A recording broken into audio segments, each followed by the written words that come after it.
Assalamualaikum warahmatullahi wabarakatuh.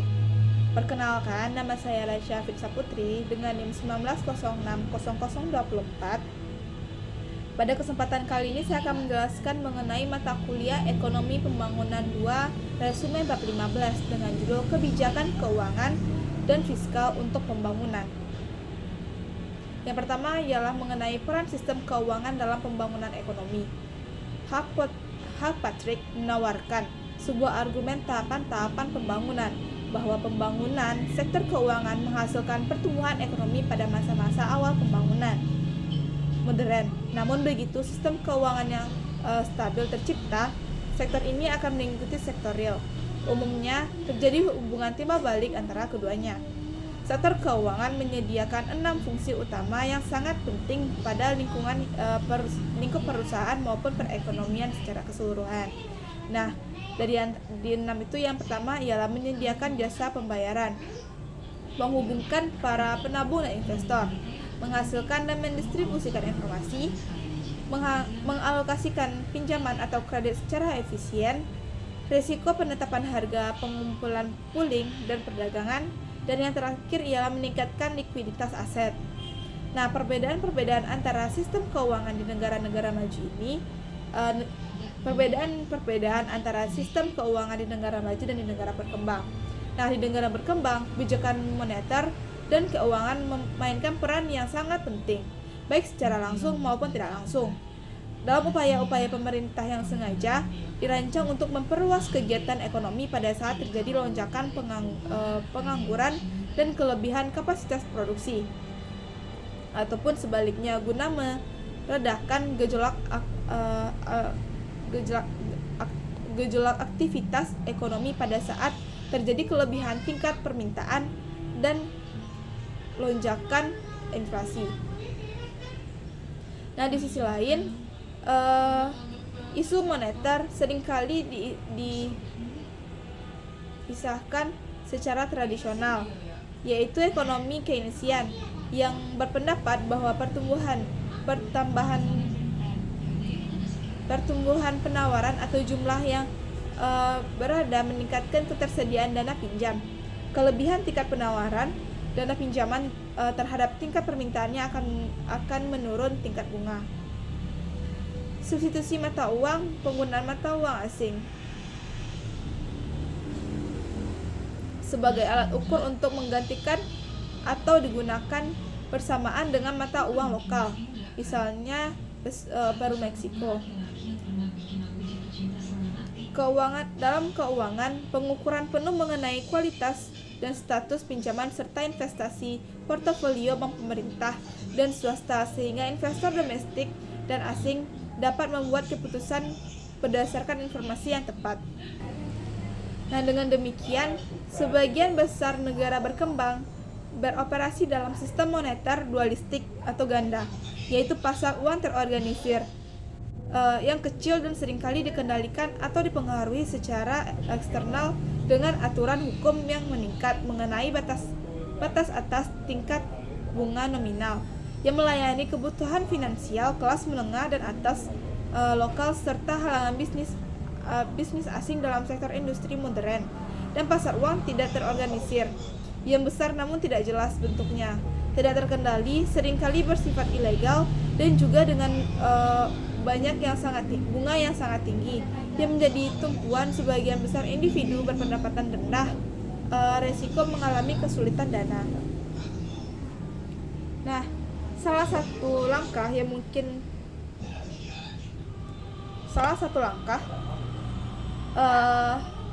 dalam menghilangkan distorsi sektor harga umum tersebut adalah pencabutan batas atas tingkat bunga nominal yang ditetapkan rendah secara artifisial dalam pasar yang terorganisir, dan juga langkah terkait lain dalam mencapai liberalisasi keuangan atau financial liberation, misalnya memperlonggar tingkat perukuran. Dan meskipun demikian, sistem keuangan masih menjadi komponen integral dalam sistem perekonomian secara keseluruhan di negara-negara berkembang. Sebagai contoh, dalam konteks ketidakpastian makroekonomi yang parah dari adanya inflasi tinggi disertai dengan defisit anggaran dan perdagangan yang besar. Sistem keuangan mencerminkan unsur kunci dalam upaya substitusi. Dan materi yang kedua ialah peranan bank sentral dan langkah alternatifnya. Bank sentral mempunyai peranan di negara maju seperti Federal Reserve Board di Amerika Serikat, melakukan berbagai macam fungsi pengaturan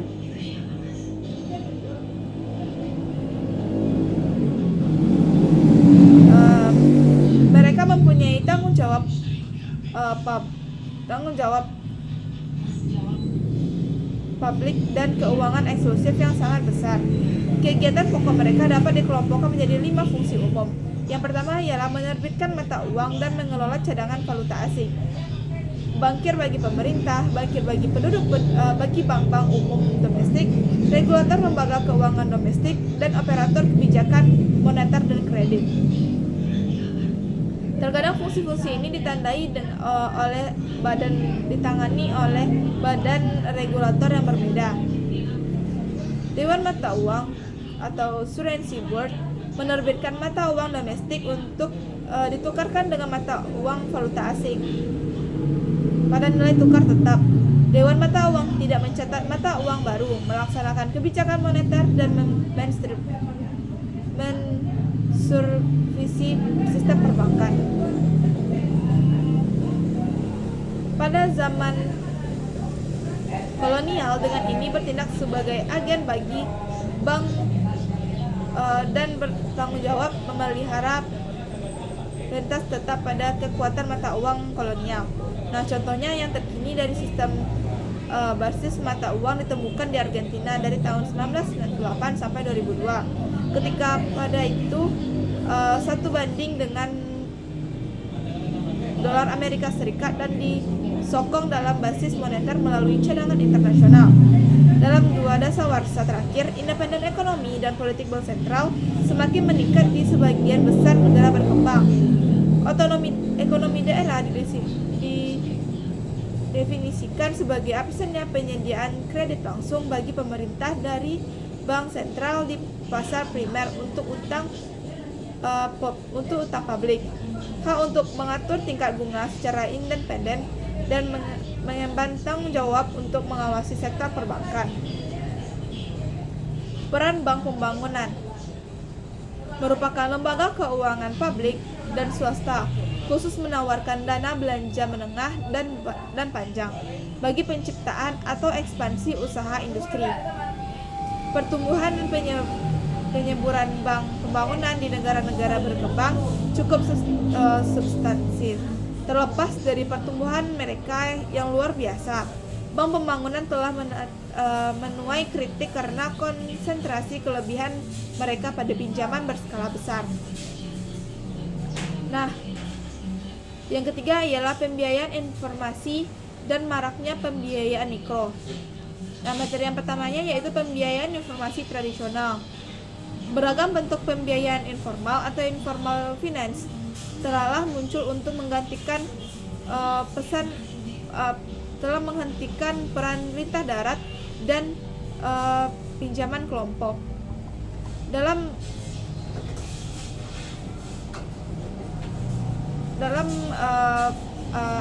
Rosca ia dapat ditemukan di berbagai negara seperti negara Meksiko, Bolivia, Mesir, Nigeria, Ghana, Filipina, Sri Lanka, India, Cina, dan Korea Selatan. Suatu kelompok yang menganggotakan hingga 50 orang lebih memilih seorang pemimpin yang menetapkan jumlah tertentu bagi setiap anggotanya. Yang kedua ialah lembaga pembiayaan mikro, adalah pemberian kredit, sarana tabungan, dan layanan keuangan. Dasar lain yang tersedia bagi kalangan miskin dan mereka yang secara ekonomi runtuh, yang mungkin tidak memiliki akses atau hanya bisa meminjam pada ketentuan yang memberikannya. Lembaga pembiayaan mikro atau MFI mengharuskan dan dalam penyediaan layanan-layanan tersebut dengan beragam cara menurut aturan kelembagaannya masing-masing.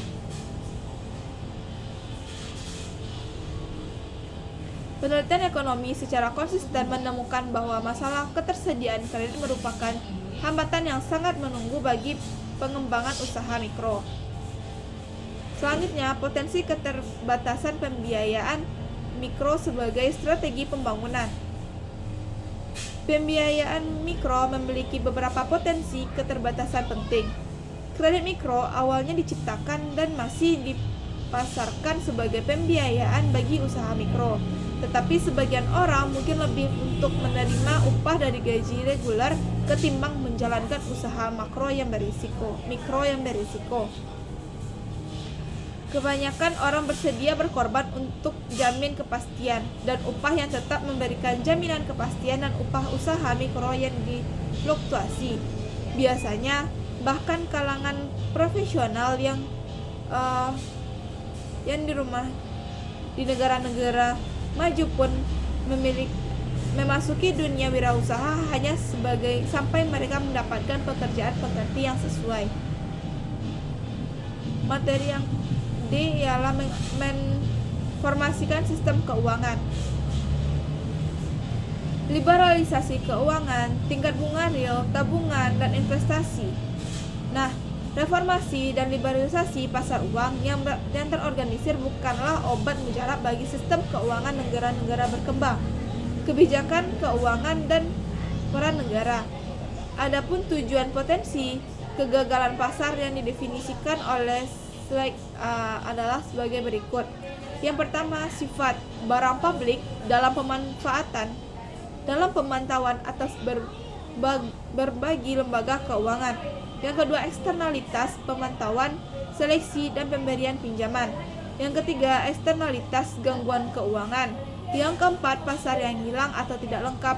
Yang keempat, persaingan yang tidak sempurna. Tidak efisiennya pasar-pasar yang kompetitif di sektor keuangan. Dan yang terakhir ialah investor yang tidak memiliki informasi. Nah, terdapat perbedaan atas peranan pasar saham. Beberapa penelitian mengemukakan bahwa pengembangan pasar saham dapat memainkan peran yang sangat berkonsultif dalam merangsang pertumbuhan. Materi yang kelima ialah kebijakan fiskal dan untuk pembangunan. Yang pertama ialah stabilitas makro dan mobilisasi sumber daya. Jika kebijakan keuangan berkaitan dengan uang, tingkat bunga, dan alokasi kredit, maka kebijakan fiskal berfokuskan pada segi perpajakan, pendapatan, dan belanja pemerintah. Perpajakan, yaitu perpajakan langsung maupun tidak langsung. Pajak langsung atau direct tax yang diyakinkan pada individu perusahaan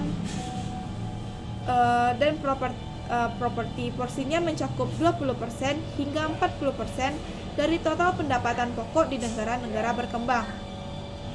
Sedangkan pajak tidak langsung ada indirect tax. Tax merupakan bea impor dan ekspor, pajak pertumbuhan, nilai PPN, value added tax, selanjutnya pajak cukai dan pajak penjualan menjadi sumber utama pendapatan fiskal bagi banyak negara berkembang. Nah, yang pertama ialah pajak penghasilan individu dan pajak kepemilikan. Secara administratif akan sangat mahal dan berakibat regresif atau memberi beban sama rata tanpa memandang kemampuannya. Selanjutnya, pajak penghasilan perusahaan. Pajak terhadap laba atau keuntungan perusahaan, baik perusahaan domestik maupun perusahaan asing. Jumlahnya hanya 3% dari GDP di sebagian besar negara berkembang dibandingkan dengan persenan negara maju. Selanjutnya, pajak tidak langsung atas komoditas. Dalam memilih komoditas yang akan dikenakan pajak, apakah dalam bentuk bea cukai dan ekspor atau pajak cukai atas komoditas lokal, beberapa prinsip ekonomi dan administrasi harus diikuti untuk meminimalkan biaya dalam menyambungkan pendapatan pajak maksimum. Selanjutnya, persoalan administrasi perpajakan. Kemampuan negara-negara berkembang untuk mengumpulkan pajak bagi program belanja pemerintah dan menggunakan sistem perpajakan dasar untuk memodifikasi distribusi pendapatan individu akan bergantung sebagai dasar untuk memodifikasi distribusi pendapatan individu, bahkan hanya pada pembuatan aturan pajak yang pantas, tetapi juga pada efisiensi dan integritas otoriter pajak yang harus menerapkan berbagai aturan ini. Dengan kata lain, sebagaimana yang dikatakan oleh Joel Slamort, kita harus mempertimbangkan sistem perpajakan yang optimal ketimbang pajak yang optimal. Nah, materi yang selanjutnya ialah badan-badan usaha milik negara dan privatisasi. Faktor lain yang menyertai persoalan administrasi negara atau pabrik di negara-negara berkembang adalah sangat luasnya kegiatan yang dilakukan oleh badan usaha milik negara atau BUMN. Sebagaimana pendirian BUMN telah diungkapkan adalah bertahannya kekuasaan monopoli di banyak negara berkembang. Meningkatnya kinerja BUMN.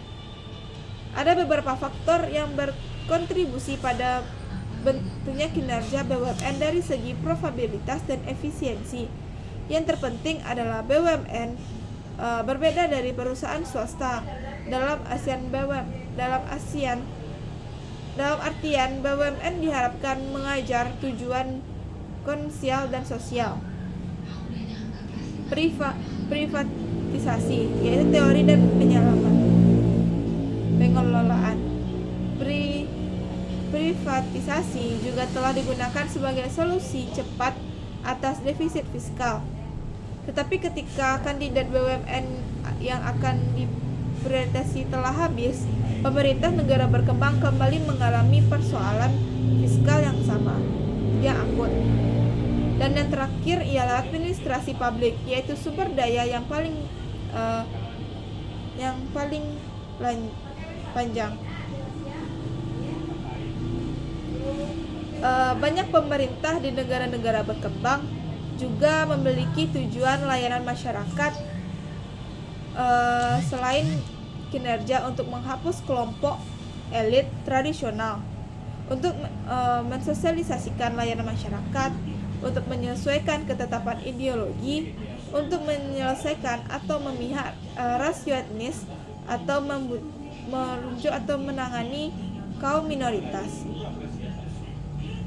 Dalam kasus industri yang diinsesikan, sebagian besar eksperimen yang dilakukan ternyata menjadi pelaku ekonomi dan mengakibatkan berbagai macam lakukan dalam masyarakat badan usaha industri.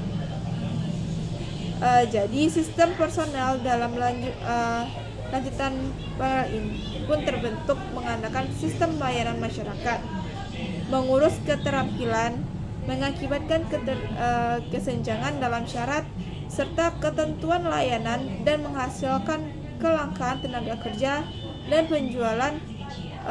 perjualan semangat kerja.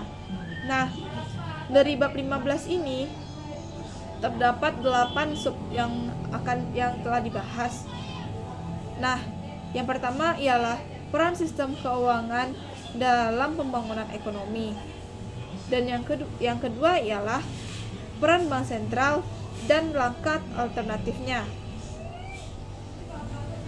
Yang ketiga, pembiayaan informasi dan maraknya pembiayaan mikro.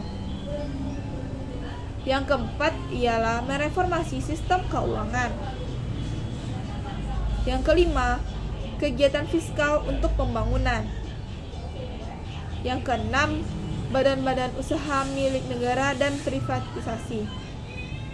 Dan yang terakhir ialah administrasi publik, yaitu sumber daya yang paling langka.